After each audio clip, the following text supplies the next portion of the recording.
Hello David, morning. Morning, sir. Can you just tell us about your favourite book that you've been reading? My favourite book? Well, it goes back 5 years and it's a great book and everybody should have one on their bookshelf. What is it? No, it's not that one, it's the Quran. How I got introduced to the Quran was I was on the plane coming back from New York. Yeah, that's over that way. Oh no, it's not. It's over that way. And the thing is, believe it or not, really, this guy was reading a book. He left it on the seat when he got off the plane like me. And you know what? I chased after this guy and said to him, "Hey, mister, you left your book." He said, "No, you keep it." I said, "Well, okay." So I kept it.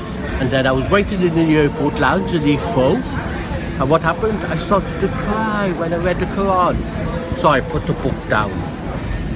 I was happy. I was still the same. And then I picked it up again. I started to cry. And then I got a taxi to my brother's in London. And then what happened? I told him about the Quran that had made me cry. And do you know what? Just a moment. And then what happened was really, he said, "Don't speak of nonsense things, don't speak of things." I said, "Well, the thing is really, why am I crying?" And then he said, "Go next door." So I went next door, and who was there? The man that was on the plane. And the thing is, name a number, any number. The thing is, I'm not selling that Quran for £20 million or £20,000. I read it twice a day, and not only that, I keep it under my pillow.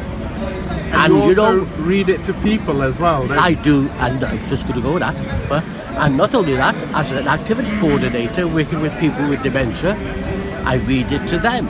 And the thing is, they ask me questions, I don't know all the answers, but I know there's one thing in the Quran.